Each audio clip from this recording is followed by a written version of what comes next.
Alô, comunidade das redes sociais, mais uma vez aqui para falar sobre os comentários que vocês fizeram nessa última semana. E sempre, quando tem comentário, como é muita coisa, eu nem faço aquela introdução inicial. Mas já vou pedindo aí que você dê o seu like, compartilhe com outras pessoas, se inscrevam no canal e acione o sininho para receber notificações de novos vídeos. Dê like agora, faça o teu comentário após você assistir o que eu tenho para falar. Então vamos logo aos comentários de vocês. Eu gravei um vídeo falando sobre as narrativas, tem várias narrativas, né? No conhecimento, a narrativa mítica, a narrativa filosófica, a narrativa política, a própria narrativa do senso comum, a científica, a jurídica, e diante das várias narrativas eu dei uma aula aos meus alunos sobre isso. E o Breno Góes disse: pra que essa máscara? Breno Góes, sabe por que eu boto a máscara no rosto? É porque eu tenho a genitália aqui, tá vendo? Tá vendo aqui meu pinto e meu saco aqui na minha cara. Então é por isso que eu boto o rosto para tapar a minha genitália, que é na cara. É porque é assim mesmo. Pergunta boba, resposta idiota. Ok? Mas muito obrigado pela tua participação. O Sagrado e o Comercial, que também é um vídeo meu, se eu não me engano, uma aula minha também. É uma aula, sim, que eu dei para os meus alunos. E aí a Nara Lúcio Chaves disse: eu não teria como ensinar diante de um descaso da sua fala. As pessoas não têm respeito, parece que estão no mercado. Realmente, às vezes, para controlar os alunos, não é muito comum, não é muito fácil, né? Mas eu costumo achar melhor dar uma aula para uma turma agitada do que uma turma que todo mundo fica te olhando com cara de paisagem e cara de peixe morto. E muitas das vezes numa turma, a turma está agitada dentro do tema, dentro do que eu estou falando. E às vezes pintam piadas que eu também participo, risadas em torno dos temas. Então, isso eu preciso entender em que contexto estava essa aula. Se era em termos de respeito ou em termos participativos. Mas dificilmente eu tenho uma turma totalmente desrespeitosa. Eu tenho uma turma 2005 que é realmente umas meninas muito bobas, mas realmente a maioria das turmas são no mínimo respeitosas. E então eu agradeço a tua participação, mas nem sempre e na maioria das vezes a própria agitação dos alunos não é uma agitação desrespeitosa. Mas muito obrigado pela sua participação. E a Nara Lúcio Chaves. A Serrat, acho que é esse mesmo nome, né? Serrat, no comentário do dia 23/11, ela disse: pornologia? Mano, deve ser porque eu tenho um tema de um vídeo também, e isso está dentro também do meu livro que eu estou escrevendo, que é a pornologia. Pornologia seria uma maneira acadêmica de tratar a própria pornografia, que é um tema que as academias procuram se afastar. Eu acho que as faculdades, as universidades devem inclusive frequentar site de filme pornô, porque dentro da pornografia existem muitas representações sociais, porque nós somos debaixo dos edredões muitas coisas que nós somos na vida social. E nos filmes pornôs tem cusparada na cara, tapa na cara, tem estupro. O homem geralmente é o racional da cena e a mulher louca de pedra que geme. E o homem ali, o racional, controlando a cena. Então todas essas coisas do filme pornô tem muito a ver com o que nós somos em sociedade.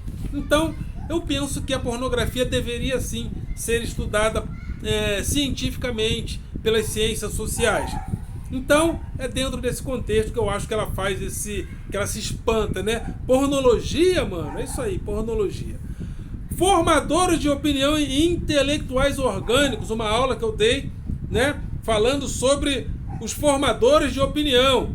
Geralmente, formadores de opinião são formadores de opinião com mais influência e trabalham para bancos, financeiras, as grandes elites financeiras do Brasil. Mas os intelectuais orgânicos em prol da escola pública, por exemplo, têm menos influência. Então, os intelectuais orgânicos e os formadores de opinião geralmente são mais ligados à elite, os que mais aparecem, estão sempre ligados ao mercado financeiro, né, defendendo o tal tripé econômico, que mantém a economia brasileira aparentemente estável, mas os mais ricos ficando mais ricos e os mais pobres ficando mais pobres, inclusive na própria pandemia, né? Então, não sei que equilíbrio econômico é esse, que os mais ricos sempre ficam mais ricos e os mais pobres sempre ficam mais pobres, principalmente em períodos de crise, como a pandemia. E no Brasil, por incrível que pareça, quando a crise desaba aqui, os mais ricos ficam mais ricos e os mais pobres. E diante desse tema, a Maraísa Ivano disse: chega de palhaço no poder, fora Bolsonaro. Faça o coro, né? Fora Bolsonaro. Aliás, cadê o impeachment que estava aqui, gente? O impeachment sumiu da boca das pessoas. Quer dizer que o Collor, todo mundo veio em cima para que ele sofresse o impeachment, inclusive a imprensa. A Dilma idem, né? E o presidente Bolsonaro, que segundo a imprensa colaborou com a morte de milhares e milhares de pessoas, não merece o impeachment. Ah, bom, então a pergunta que eu faço é: cadê o impeachment que estava aqui? Parece que ele sumiu, né? Engraçado, eu acho um pouco contraditório, né? Quer dizer que quando morrem pessoas, o presidente não merece impeachment?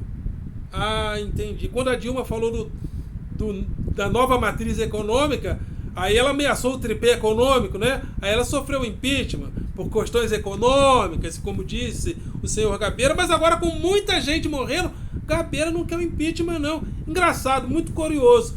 E a Maraísa Ivano, né, como eu já disse fora Bolsonaro. A VW Projeto de Rima disse: excelente, muito obrigado, VW Projeto de Rima.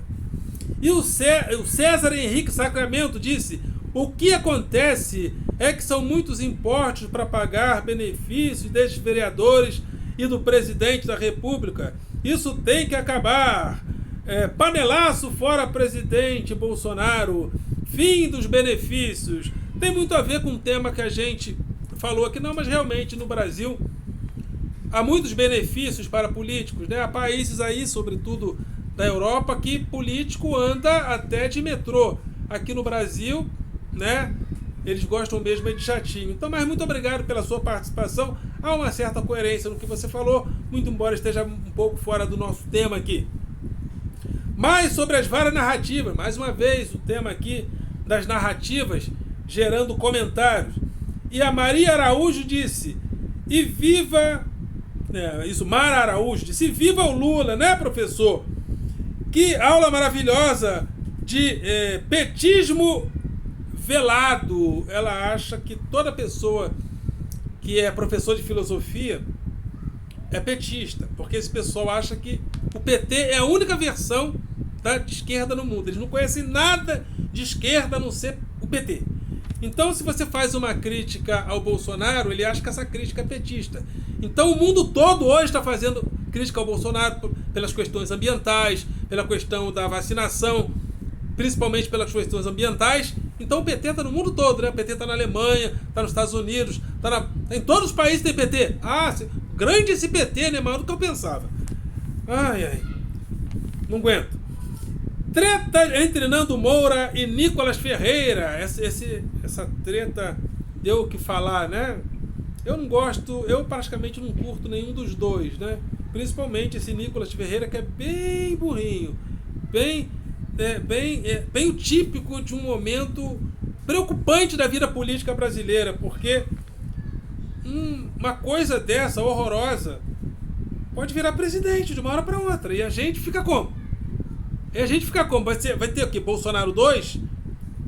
Porque está crescendo a candidatura desse indivíduo, que é vereador ou deputado estadual em São Paulo, e tem muitos fãs nas redes sociais. E a pessoa, o César Augusto Sacramento Sena Júnior, disse: caverna de Platão é o que mais existe. Realmente, o debate foi mais por parte do Nicolas Ferreira, que pelo Nando Moura. O Nando Moura estuda, pesquisa, mas tem uma metodologia do senso comum, que eu respeito, mas particularmente eu vi 1, 2 ou 3 vezes, no máximo, as coisas que ele fala, né? Zumbi tinha escravos, é uma das coisas que ele fala, e realmente fica difícil, né? Fica difícil. A treta e o argumento, né? As pessoas hoje substituíram o argumento pela treta. Agora não tem mais argumento, agora não tem mais debate, agora é treta. Agora é treta. Crítica virou sinônimo de treta, né? E as pessoas entendem a treta de uma tal forma que o presidente da República se populariza muito fazendo o que nós chamamos de treta, né? Ele se populariza através da chamada treta, né? Então a treta está muito popular hoje. Pode eleger até um presidente. Então a Maria Araújo disse: é por estas e outras que a educação brasileira está excelente. Veja o ranking no Brasil. Ela faz uma ironia dizendo que é por causa de professores como eu que a educação brasileira está ruim. Então, Maria Araújo, sai do WhatsApp, sai das redes sociais, faz um concurso público e vem para cada aula. Porque eu creio que quando você chegar, a educação brasileira vai ser a primeira do mundo, né? Porque crítico de WhatsApp não resolve o problema, né? WhatsAppologia é uma universidade que realmente ainda não está em vigor, né, do ponto de vista formal. Então, já que você é a fodona, faz uma faculdade, sai do WhatsApp, do Facebook e vem resolver os nossos problemas da educação. Nelson Freire, o popular e o erudito. Morreu Nelson Freire, o maior pianista vivo do mundo. Dizem que era brasileiro. E a gente só ficou sabendo da morte dele quando ele morreu. Aí quando chegaram pra gente: morreu Nelson Freire. Aí a gente ficou assim, um cara de paisagem. Mas quem é? É algum vizinho meu? Então, por que ele era tão famoso assim, tão reconhecido internacionalmente? Ele, por ser reconhecido mais na cultura erudita, a cultura erudita não chega muito ao povão, né? Então eu fiz essa crítica sobre o fato do erudito não chegar a gente. O erudito, a divisão entre o erudito e popular marca muito, faz um corte de classe muito significativo no Brasil. Então, o João Paulo disse: ótimas colocações, professor. Fez-me refletir acerca destes importantes itens. Obrigado por compartilhar seu conhecimento. Muito obrigado, João Paulo. A inveja da miséria é um negócio no Brasil estranho que eu chamo carinhosamente de a inveja da miséria, né?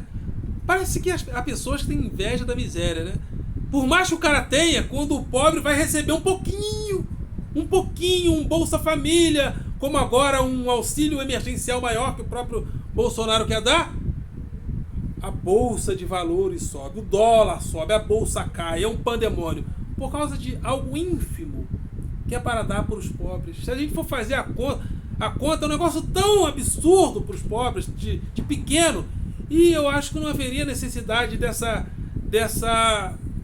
histeria toda, né? Então parece que tem pessoas que têm inveja da miséria. A miséria não pode ter mais nada além da miséria total. Tem pessoa que tem inveja do pobre, né? Certas elites, né? E a Silvia Feitosa disse: nosso amado presidente, 2022 a 2026, sempre mito. Combina com os eleitores, né? Eu acho que você tem tanta certeza que ele vai ganhar porque você é a única que vai votar, né? Mas tem que combinar com os eleitores. Talvez os eleitores, segundo pesquisas, inclusive, os eleitores não estão pensando assim, não. Parece que o Bolsonaro, inclusive, no segundo turno, perderia para quase todos os candidatos lançados, segundo pesquisa, né?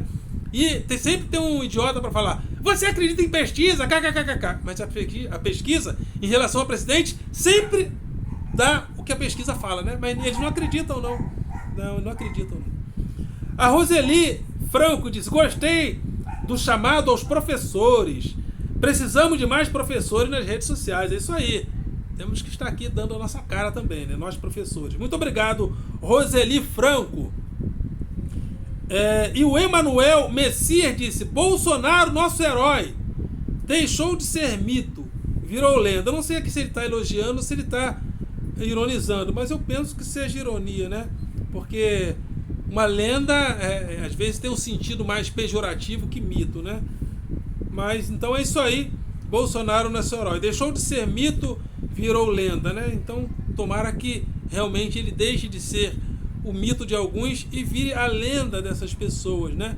Porque, pelo que me parece, há inclusive as más línguas que dizem que Bolsonaro está desesperado, porque no dia que ele não for mais presidente, parece que tem um banquinho esperando-o em Bangu 1, segundo ou Bangu 2 ou Bangu 3, porque parece que tem algumas pessoas entendendo que se o homem mais votado da história do Brasil, que é o Lula, foi preso, se Pezão foi preso, e se várias pessoas da elite foram presas, por que Bolsonaro não seria? Então parece que, enquanto ele é presidente, ele tem uma certa força de barganha. Mas quando não for, também concordo que Bolsonaro não vai ficar muito tempo solto não, né? E eu aqui fico jogando a minha praga filosófica para que ele seja preso sim, porque ele é realmente uma figura repugnante. E se você o admira, tenho dó de você, se você admira uma figura dessa estirpe. A inveja da miséria. Mais uma vez eu gravei um vídeo sobre a inveja da miséria. Parece que as elites do Brasil, elas invejam a miséria, né? Não pode dar nada para o mais pobre. Que a bolsa cai, o dólar dispara, é um frenesi. De onde vai tirar o dinheiro? Porque o governo Lula deixou o Brasil, segundo a doutora Maria Lúcia Fatorelli, grande economista, que trabalhou inclusive na recuperação da dívida pública de países do mundo, inclusive da Grécia. Ela diz que o governo Lula deixou o Brasil com cerca de 3 trilhões. 1 trilhão no Tesouro, 1 trilhão no Banco Central e 1 trilhão em reservas internacionais. E desses 3... Pergunta para qualquer economista competente o que é 1 trilhão, quiçá 3 trilhões. Mas na hora de tirar uma bagatelazinha para dar para os mais pobres, mas gente, é um pandemônio. Olha, os editoriais econômicos ficam nervosos. Parece que é uma inveja da miséria. Não pode dar. O miserável tem que continuar miserável. Ele não pode virar pobre, porque senão a economia entra em frangalhos. Eu não sei que negócio é esse, né? Eu não sei que coisa é essa, né? Tem que controlar a inflação controlando o salário, controlando demanda, não controlando custos. É um paradigma brasileiro que as pessoas falam como se isso fosse parâmetro no mundo todo. Mas é um paradigma do Brasil, né? E diante disso, a Iris Regina Barroso de Alencar diz: parabéns, professor. Questões a serem pensadas. Muito obrigado, Iris Regina Barroso. A Marileida Trindade disse: boa tarde, professor. Boa noite, Marileida. Marileida Trindade. Será que Lula e Bolsonaro serão aliados? Voltarão a ser aliados? Eu gravei esse vídeo, né? E fiz várias comparações, né? Do Bolsonaro já foi, né? E ele disse mesmo há poucos dias que sempre foi centrão, depois de dizer que no centrão só tinha corrupto. E ele, quando era aliado do centrão, o centrão era aliado de Lula. Bolsonaro já fez elogios a Lula, já fez elogios a Hugo Chávez. Parece que o direitismo de Bolsonaro não é tão convicto assim não, nem sempre. Então eu fiz essa pergunta: será que um dia eles voltarão a ser aliados? E o Correia Júnior disse: reflexão bem legal. Muito obrigado, Correia Júnior. A VW Projeto de Rima, que havia se inscrito no canal e falado parabéns, acabei de cancelar a minha inscrição no teu canal. Ela se inscreveu, deu parabéns e já cancelou. Parece que o deslumbre e a decepção comigo foi muito rápida, né? Da próxima vez eu vou pedir para minha equipe aqui me maquiar melhor para ver se a VW Projeto de Rima, né, me atura melhor, né? Vou pedir aqui para as minhas maquiadoras caprichar mais na maquiagem e que a minha cabeleireira dê uma caprichada aqui nas minhas madeixas. A Cacilda Munir disse: na política tudo é possível. É isso aí, na política tudo é possível, né? As pessoas ficam discutindo política como se política fosse o fundamento moral, tivesse um fundamento moral razoável. Tem para nós, às vezes, que acreditamos na igualdade, em certas coisas, mas para o político busca a glória, não a verdade. O político não está no campo nem da verdade nem da mentira, ele está no campo da glória, né? Da salvaguarda da sua biografia como político. Então, ele quer a glória, né? Então, realmente, na política, tudo. Para Deus nada é impossível. E na política tudo é possível. Deus, o Ser e o Outro é um outro vídeo que eu gravei, já antigo. Uma pessoa foi buscar esse vídeo lá atrás, nos meus acervos.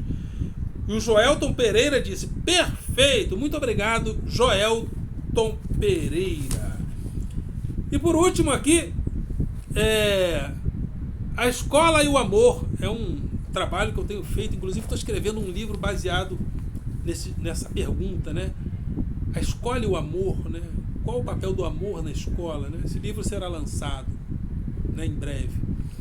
E o Lúcio Santo disse: é impressionante o malabarismo intelectual que você utiliza para bater no Bolsonaro. Vai ter que aguentar a direita por 16 anos. Mais uma vez, tem que combinar com os eleitores. Segundo pesquisas, Bolsonaro perderia para Lula no primeiro turno, para Lula no segundo turno e para a maioria dos candidatos que estão aí no segundo turno. Então tem que combinar com os eleitores. Mas como nessa eleição que vem você vai ser o único a comparecer às urnas, nesse sentido, realmente temos que nos preocupar. Porque se o eleitor for só você, realmente Bolsonaro já está eleito, né? Ele falou que eu faço malabarismo intelectual para bater no Bolsonaro, mas tem que mostrar onde está o malabarismo intelectual, né? Porque tem um pessoal que eles falam as coisas genericamente. Você faz malabarismo intelectual aonde? Em que? Em que eu falei que tem malabarismo intelectual? Tem que citar, gente, né? Porque nós, professores, se você falar uma coisa assim aleatoriamente, a gente não dá nem importância, porque uma das coisas que a gente aprende quando a gente faz a monografia de final de curso é uma coisa que o professor Marcelo Ferro, que foi o meu orientador, sempre falava para mim: Eldon, tem que citar. Então, você tem que entender que você está falando com o professor, então você tem que citar. Ah, você faz malabarismo. Aonde? Em que parte está o malabarismo? Se não citar, para mim, isso que você falou não vale pi nenhum. Então tem que citar. Onde está o malabarismo? Faz o teu vídeo, faz o teu texto e mostra o malabarismo. É assim que as coisas funcionam. Eu tenho um pouco de dificuldade em entender coisas que as pessoas não explicam. Inclusive, eu tenho até uma dificuldade. Eu sou do interior do estado do Rio de Janeiro.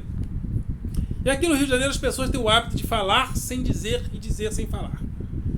As pessoas fazem... É como se houvesse um acordo tácito entre as pessoas. E as pessoas às vezes vão se comunicando, todo mundo entende, porque as palavras são ditas sem som. E eu, como sou um pouco distraído, não vejo nada.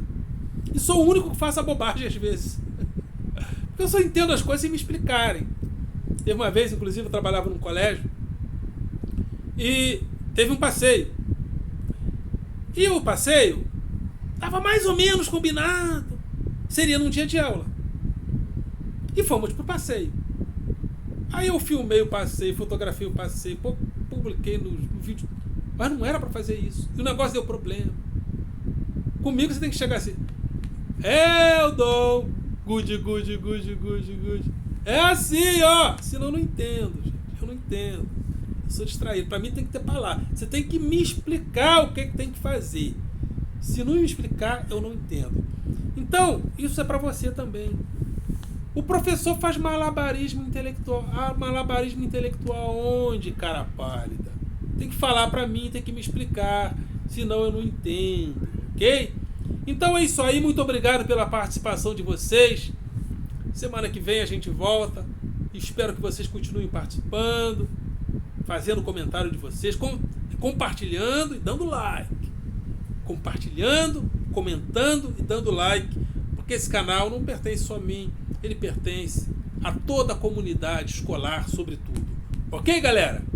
Vocês são do coração.